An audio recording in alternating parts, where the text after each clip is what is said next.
name is Tom Henderson. I'm the Director of Brown County Human Services. In the next 6 segments of this video, you're going to see the various sections of the agency, the different parts, and you're going to be able to understand better what the different parts of the agency do, who they serve, why they serve them. But first, I'm going to give you a little history of the agency. It goes back pretty much to 1937, when the Federal Social Security Act was passed. At that time, that act set up some programs and services just prior to World War II to help the disabled, elderly, and families where the caretaker was either gone to the war, not available for whatever purposes. Through those first 20, 30 years of the agency's history, things are quite stable, and the elderly and disabled were pretty much, when they weren't able to get along in the community, they were sent to state hospitals. And at that time, nursing homes were first being established, and they took care of elderly who couldn't live at home. As the years have gone on, these things have changed considerably, especially when we went into the 70s and 80s. What they did at the time was they closed down the state hospitals progressively and had communities develop themselves so that everybody could be taken care of in their home communities or in a place 30 or 40 miles away from where they lived.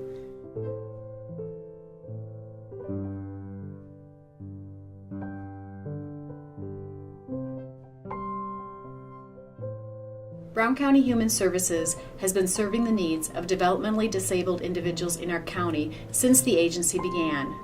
There have been significant changes related to moving developmentally disabled individuals from institutions into a community setting in the past 3 decades.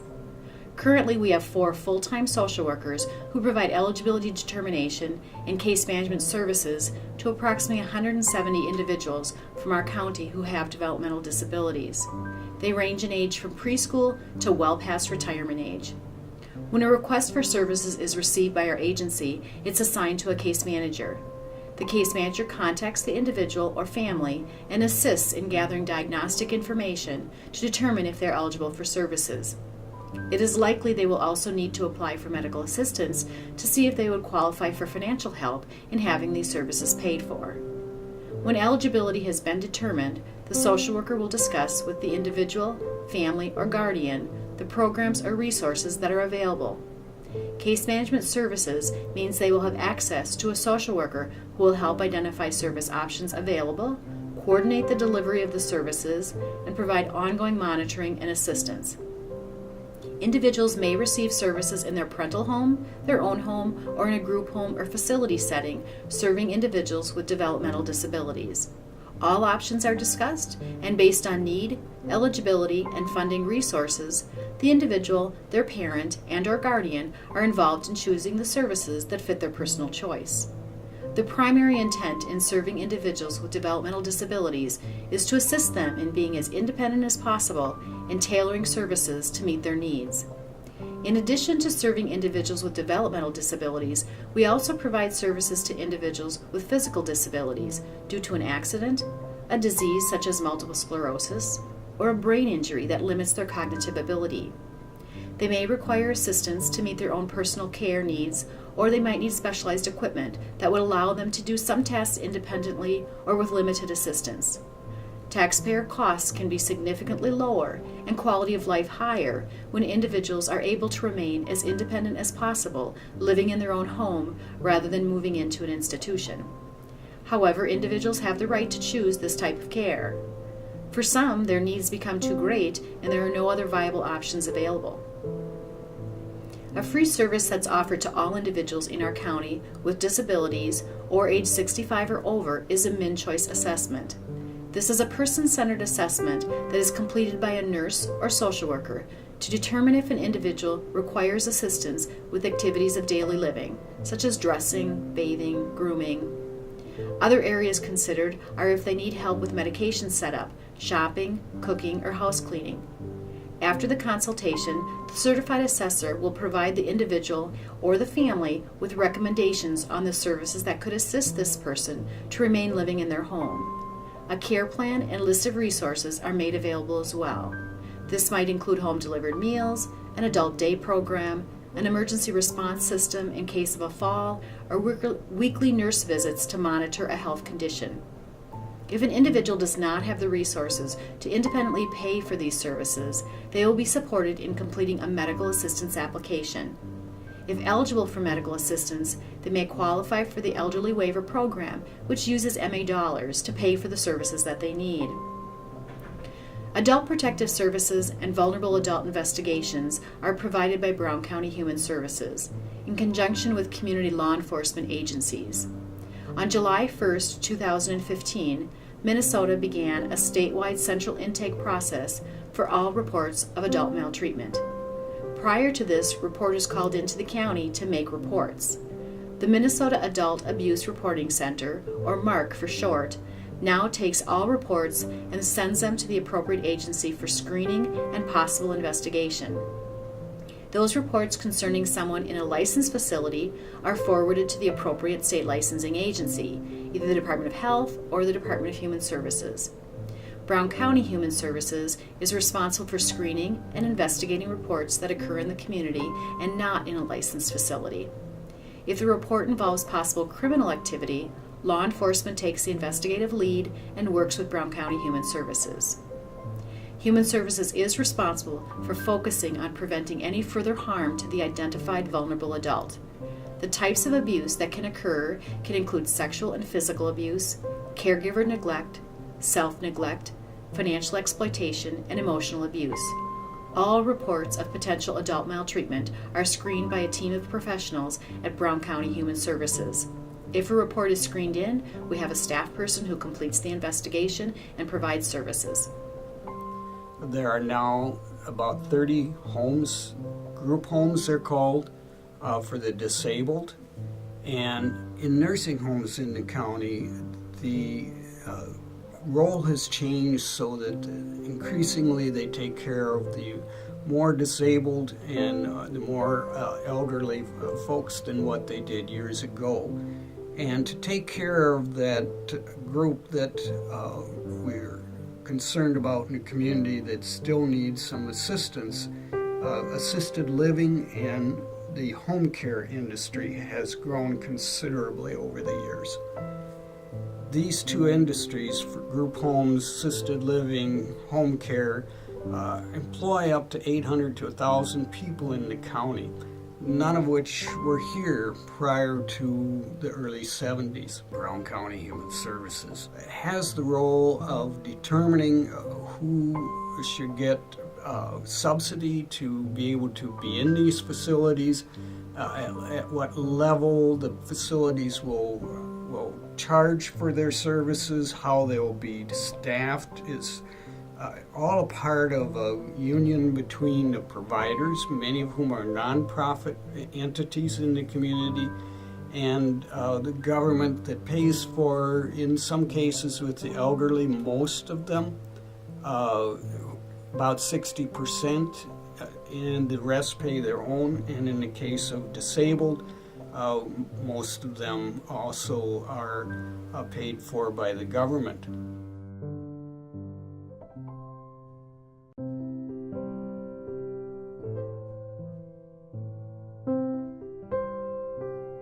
Brown County Heartland Express is a countywide public transit service for all ages, from infants and toddlers accompanied by a parent or a guardian, to youngsters, teens, adults, and senior citizens. Established in 1994 under contract with the Minnesota Department of Transportation, Brown County Heartland Express has provided nearly 1.5 million passenger trips since its beginning over 2 decades ago. Brown County Heartland Express provides rides to a variety of destinations for a wide range of needs, including trips to hospitals, clinics, and other medical facilities, grocery and department stores, banks, social service and counseling appointments, senior centers, recreation programs, and more. The service utilizes 5 regular lift-equipped buses countywide. If needed, passengers can request door-to-door service as long as their pickup and drop-off locations are accessible. Before even beginning to transport passengers, bus drivers must hold required licensure and receive 20 hours of initial classroom training, including passenger assistance, first aid, defensive driving, and more. Plus, spend several hours of ride-along, behind the wheel, and direct passenger awareness training. Each driver must follow up with renewing their training certifications every 3 years. Drivers must also comply with other ongoing state and federal requirements. All ride requests are arranged through Brown County dispatchers. Calls are taken Monday through Friday from 8 a.m. to 3 p.m., except on major holidays like Memorial Day, July 4th, Labor Day, Thanksgiving, Christmas, and New Year's Day. The local phone number in New Ulm is 359-2717 or toll-free countywide 1-800-707-2717. As far as the cost of service to passengers, currently the base fare for one-way in-town ride is $1.50 or one white token. For cross-county transportation, the cost is currently $3 one way or 2 white tokens. Fares are subject to change. Passengers can save on the cost of their rides by purchasing packs of tokens at a discounted price. Tokens are available at the Brown County Heartland Express office in various banks and grocery stores in New Ulm, Sleepy Eye, Springfield, Hanska, and Comfrey. Heartland Express can also assist county residents with limited volunteer driver services to medical appointments within the region or help coordinate ride requests with other transportation providers in the area.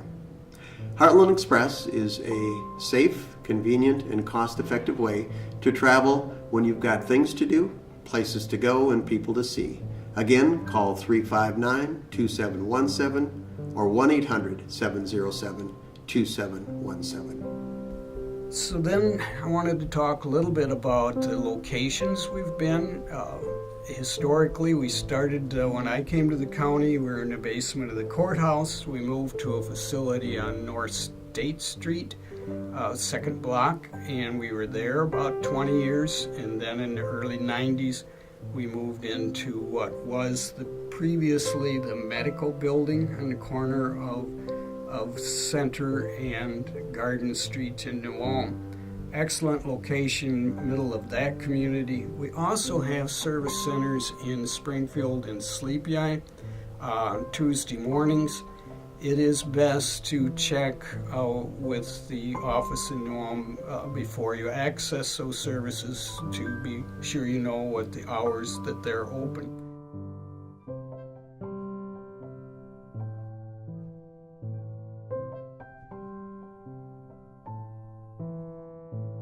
Brown County Income Maintenance administers several public assistance programs for the people of our county.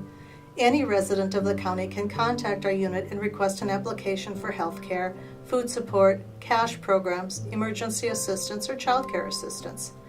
Minnesota's Child Care Assistance Program can help make quality child care affordable for families. Paying for child care can be difficult as you look for a job, go to work, or go to school to prepare for work. Help is available for eligible families to assist in paying their child care bills. Child care specialists are available to answer your questions or help with the application process. However, a personal interview is not required. Brown County Human Services has an active fraud prevention and fraud control unit that ensures the programs administered are being protected from fraud, waste, and abuse. The fraud unit works closely with the staff at Brown County Human Services, other county and state of Minnesota agencies, the Brown County Attorney's Office, and the public to ensure the program integrity of the public assistance programs. The fraud unit can disqualify individuals from receiving assistance and also submits investigative complaints to the Brown County Attorney for criminal prosecution. We are open from 8 to 4:30 Monday through Friday, and a staff person is available to answer your questions and provide application forms during this time. Some programs require a personal interview, but many do not. For the SNAP program, we can do the interview over the phone. On the first and third Tuesday of each month, a worker will go to Sleepy Eye and Springfield and see people on a walk-in basis. In the morning, we will be at the community center in Springfield from 10 until noon, and in the afternoon, the worker will be at the extension building in Sleepy Eye from 1 until 2:30. There are no appointments necessary to see this worker. While each program has its own set of rules, access to these programs is centralized within the unit. People can also apply for CASH, the Supplemental Nutrition Program, also called SNAP, and Child Care Assistance and Emergency Programs online through ApplyMN. Families and single adults under age 65 can apply for healthcare coverage through MNsure.org. There are links to both of these websites on our county website under the Human Services Financial Assistance. Program information can also be found on the Minnesota Department of Human Services website. We have created links on our county website to help people access this information. We will mail out forms and applications upon request. Our unit is dedicated to providing accurate, courteous, and efficient service to the people of Brown County. To the degree you live in Brown County, you do enjoy one of the lowest property taxes for human services of any of the counties in the state. We manage to administer the services that we do in such a way that we maximize the state and federal and minimize the property tax here locally. And we're very proud of the record we've achieved with that. We're also very proud of the fact that we are audited consistently by the state government on behalf of the federal government for the dollars that are spent in Brown County, and we do very well in those audits and are considered in the state, and we're very proud of this, as one of the best run counties in the state, and we hope to keep that reputation, and it is a constant challenge to stay providing services as well as we do. Thanks to the population in the county, which is consistent and a very consistently conservative population that works well with our agency staff.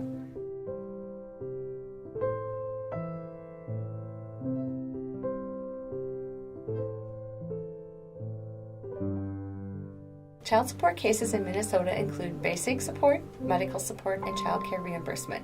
Child support cases consist of assistance with the following areas: locating parents, establishing paternity, establishing court orders for child support and medical support and child care reimbursement, adjusting court orders based on the cost of living index, enforcing court orders for support, medical support, and child care reimbursement, modifying existing court orders in addition to working with other states for enforcing Minnesota court orders, or asking for assistance with enforcement, establishment, or modification of the other state's order. For medical support in Minnesota, the court requires that all children be covered by health and dental insurance. This is done either by court ordering a parent to purchase insurance coverage that is reasonably priced, require payment of a minimum dollar amount per month in addition to the child support amount to go towards the cost of the insurance or medical expenses, and/or the court may require that a parent pay a portion of the uninsured, uncovered medical expenses. For child care, the court must review child care expenses that occur when the parent that the child lives with works or goes to school. The court will use each parent's income to decide each parent's portion of the financial responsibility for child care support.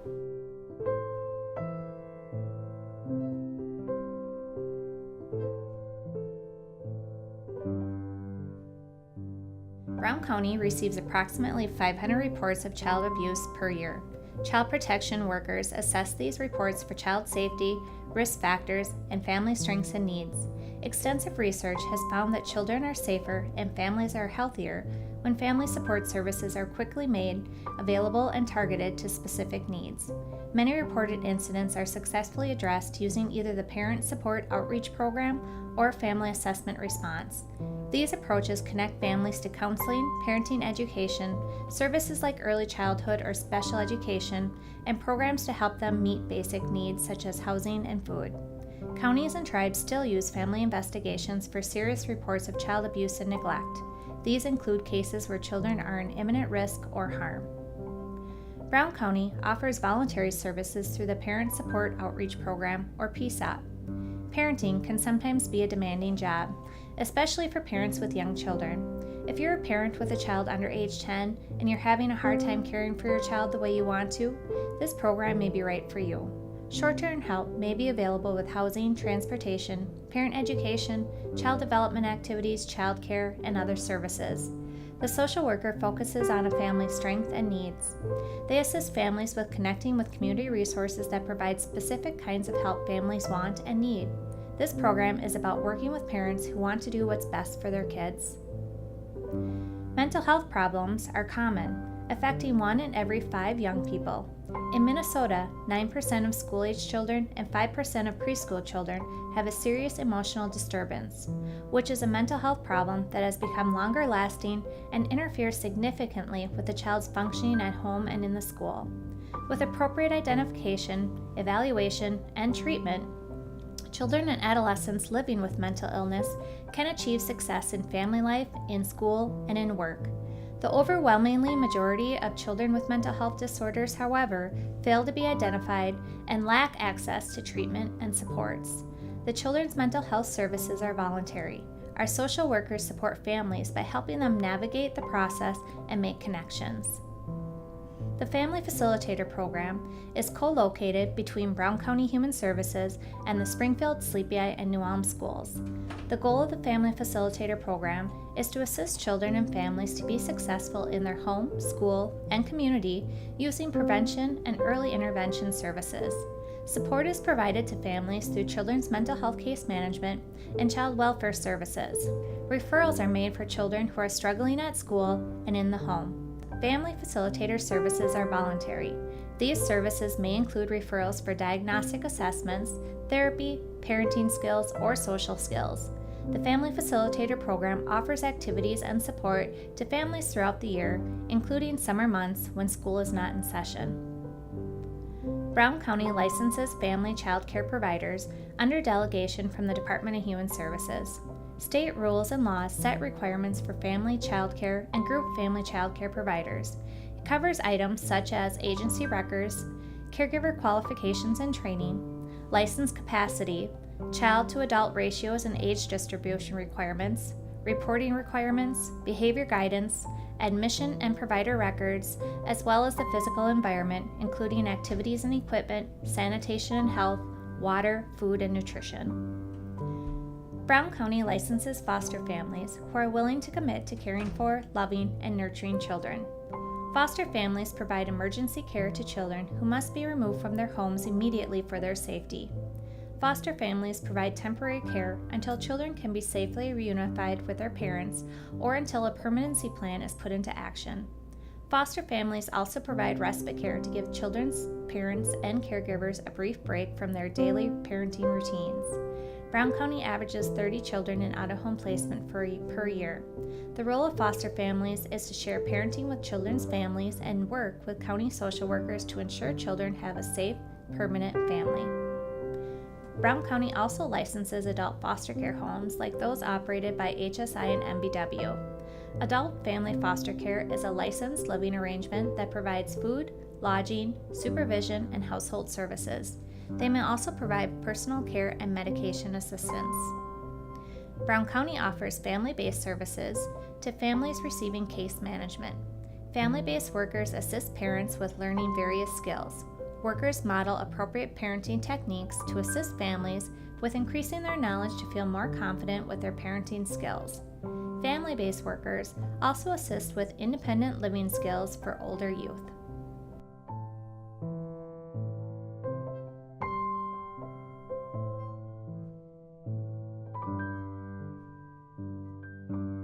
Adult mental health services and chemical dependency services are provided through Brown County Human Services. Here at Human Services, we provide services to adults who have a serious and persistent mental illness. Having a serious and persistent mental illness means that the adult has been diagnosed with a significant mental illness which will likely need to be managed throughout their life, much like diabetes or other chronic disease. Adult mental health services help adults with serious and persistent mental illness to gain access to needed medical, social, educational, vocational, and other services as they relate to the recipient's mental health needs. We start by working together with the individual to obtain a copy of their current diagnostic assessment, or assist with scheduling an assessment with a mental health professional. To complete a diagnostic assessment addressing the areas in their life that are impacted by their mental illness. We work together with the individual and others who are serving that individual to assess their needs and develop a plan to maximize that person's life satisfaction. The plan is developed to address the adult's mental health service needs, any chemical use issues, as well as their functioning in the areas of employment and education, social skills, interpersonal relationships, self-care and independent living skills, medical and dental needs, access to financial assistance programs, housing, and transportation needs. With the services provided by the adult mental health case manager, these adults will likely lead stable and productive lives. The goal of mental health case management is to provide the services and supports necessary to improve quality of life and prevent hospitalization. Brown County has 6 mental health case managers and 1 Community Support Program Aide, or CSP aide. The adult mental health case managers provide mental health case management to, on average, 150 adults with serious and persistent mental illness, as well as assist with opportunities for social activities at our Bridge on Center clubhouse. The CSP aide provides some one-on-one assistance to adults needing support with independent living skills. The CSP aide is also the coordinator for the Bridge on Center clubhouse that is open Tuesday through Sunday every week. Bridge on Center provides social and leisure activities and opportunities for companionship to individuals identified as having a serious and persistent mental illness. Current Bridge on Center clubhouse membership is approximately 130. Case management is not a requirement to be a member of Bridge on Center, but all members must have a primary diagnosis of a serious and persistent mental illness. Bridge on Center is located next to Brown County Human Services on Center Street in New Ulm. The adult mental health field is diverse, exciting, and challenging work, which provides positive results by improving the quality of life and reducing hospital stays for the consumers involved. Brown County provides chemical dependency services in the form of assessment, referral, and funding for treatment for eligible Brown County residents. Brown County Human Services and the Brown County Probation Department complete more than 250 chemical use assessments every year. We have 1 licensed assessor at Human Services for persons who qualify for treatment based on their evaluation and are financially eligible due to low income. Clients can also receive help with paying for the treatment through the Consolidated Chemical Dependency Treatment Fund, also known as CCDTF. This fund is about 80% state and federal money and 15 to 20% county money. Annually, about $600,000 are allocated for treatment costs through this fund for Brown County residents. In 2016, approximately 80% of Brown County residents who completed a chemical use assessment went on to access some form of chemical dependency treatment, utilizing the Consolidated Fund, private insurance, or paid privately for these rehabilitation services. So with that, I'm going to let this move on I do want to make one note that if you have input about how and why services are being provided the way they are, feel free to contact myself or any of the 5 county commissioners and 2 lay people who oversee the local aspects of human services in this county.